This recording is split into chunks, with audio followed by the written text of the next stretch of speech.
Hi, my name is Simon Persick, and I did Southern People. And I chose Eliza Lucas Pickney. Eliza's birthday is December 28th, 1722. And she was living in a little town called Antigua. And she also lived in a little street called Cabbage Street. And she also attended boarding school in London. Right there. She has 3 siblings and 2 parents. Of course, Eliza's dad was a British Army officer, and that's how he died.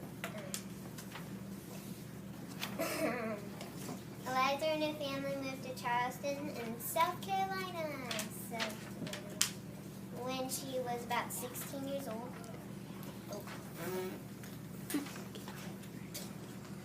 Soon her father moved back to the West Indies when she was almost 17.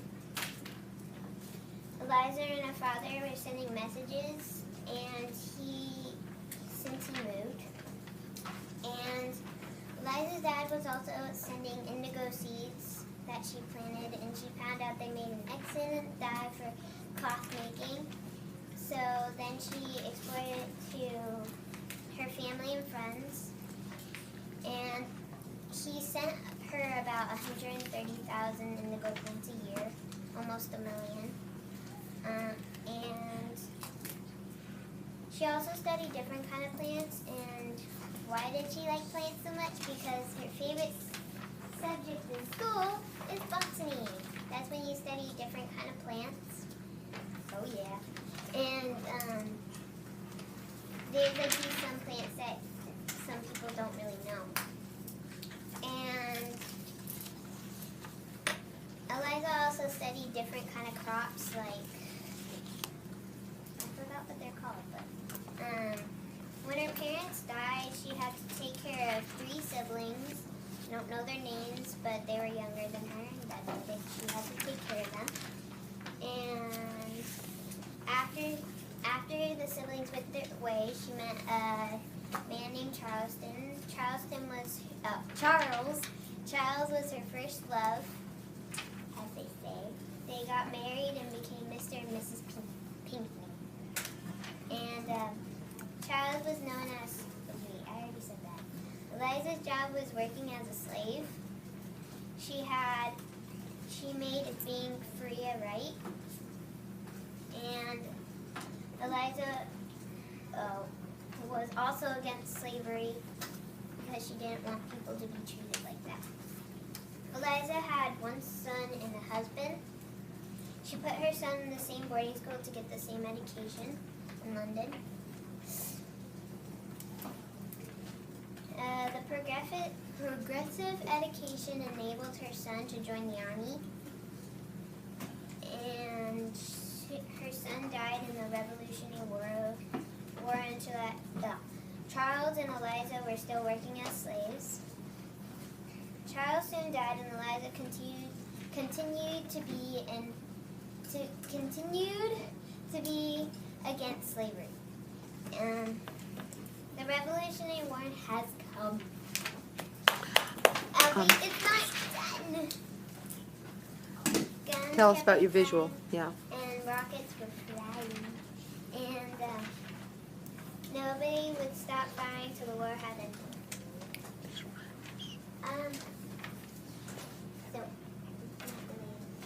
Talk about that a little. Okay. Are you done with your report? No. Okay. Until the end, tons of bodies were laying on the ground. Eliza died after the war had ended.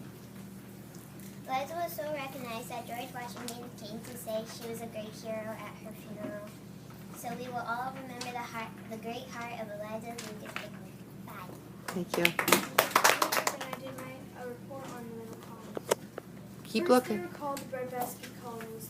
The time was good for growing crops. The amount of grain was also good for growing crops, too. also grew wheat, corn, and rye. The flat land was also good for growing crops. They also had grassy meadows that were good for growing crops too.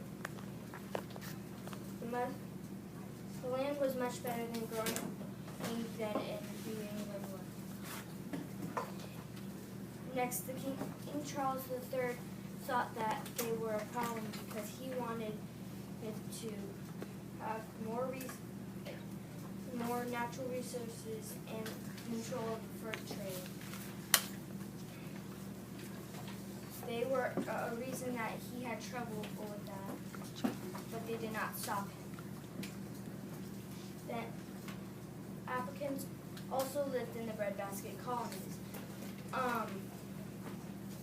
Most were captured and brought there to be sold or traded for. Some were enslaved and some were able to buy their freedom. But however, they had to give them either money or goods each year. And sometimes they had to get jobs. Last, Quakers did not agree how the Africans were treated. They thought all people were equal.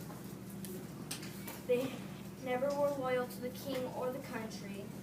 People with different beliefs were usually cruel to the Quakers, and thousands of Quakers were forced to leave New England. The first Quaker settlement was in North America. Finally, Penn wanted the Quakers and the non-Quakers to live peacefully. This government plan was called the General Assembly. It gave citizens freedom of speech, religion, and later Penn wrote the Pennsylvania Charter of Privileges, which allowed white men colonists to elect representatives at the assemblies. The Duke of York gave Penn control of the land that now makes up Delaware in 1682. Penn gave that colony its own assembly in 1704. And this is how they used to dress for special things like tea parties and weddings and lots of other special days. Very good. Thank you. It didn't start. Go. Hi, my name's Kaylee, and I did a report on the Middle Colonies people.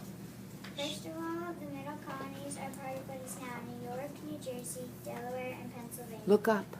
The Middle Colonies were between the New England colonies and the Southern colonies. You can visit some of the houses in these states and find some things that are left behind. Also, the Middle Colonies is a nice place to live. The scenery there was the ocean to the left and the forest to the right. The people of the Middle Colonies went to church on Sundays. If they missed or fell asleep in church, they would get locked up all day, and people could throw whatever they wanted at you. The Middle Colonies are still existing. The colony had about 4 main people. King Charles II, he was the king. William Penn, who was an English Quaker. Peter Stuyvesant, who was sent to govern the Dutch West India Company. George Whitefield and Jonathan, who were ministers and made speeches that changed religious ideas. And the Middle Colonies ate mainly biscuits and water. The kids were forced to work. Finally, I learned that women and men always wear hats. If you were a girl or a woman, then you would wear a bandana for a hat. If you were a guard, you would wear a night helmet. If you were a boy or a man, you would wear a cowboy hat. Sometimes some people did not wear hats. The girls and boys wore hats to keep sun out of their faces. Guards wore night helmets for protection. They also wore big puffy white or brown wigs. They also wore silk around the necks to wrap around their. That is what I learned about the Middle Colonies people. I hope you will learn about them too. They were very interesting. I never knew the project would be so fun. It didn't start. Go. Hi, my name's Kaylee, and I did a report on the Middle Colonies people. First of all, the Middle Colonies are part of what is now New York, New Jersey, Delaware, and Pennsylvania. Look up. The Middle Colonies were between the New England colonies and the Southern colonies. You can visit some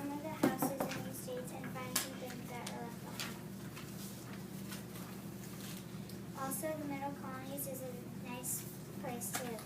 The scenery there was the ocean to the left and the forest to the right. The people of the Middle Colonies went to church on Sundays.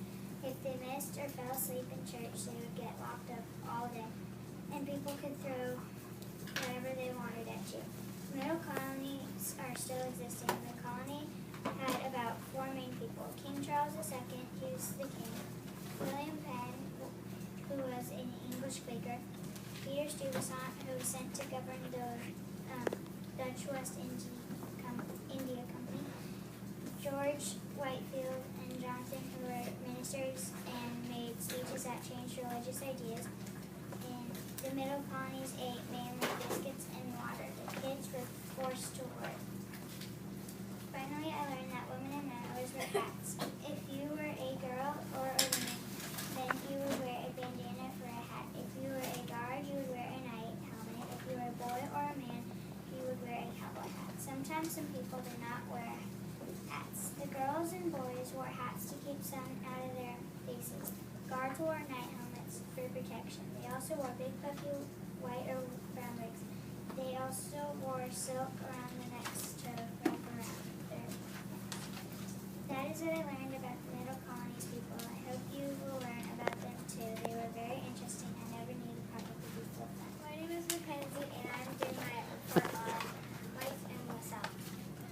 First, people in the South started to take Africans from their homes and sold them for profit. The English colonies used slaves as workers. Some of the slaves rebelled from the work and pretended to be sick so they didn't have to work. They also broke tools and never got paid and got treated poorly. Slaves were not allowed to protest against slavery. As more workers were needed, the government made slavery legal. Then people in the South grew and farmed crops on a plantation, which wouldn't be possible without the labor of slaves. The South was a great place to grow crops because they grew good in the coastal plain. On their plantation, they had a hospital, workshop, field, overseer's house, and a slave's quarters. They also had a kitchen and a printer's house. Tobacco and cotton were major cash crops at the time. Cash crops were produced by slaves. There was also an underground railroad that helped runaway slaves. This started in the 1800s. Between one railroad and another, you were able to stop and rest if you needed to. You could go to the underground railroad or to the Black Somali tribe. The Black Somali tribe would give runaway slaves food and some land if you gave them 1/3 of the crops you grew there. There is a settlement for slaves in Florida called Fort Mose, and is the only free settlement for runaway slaves.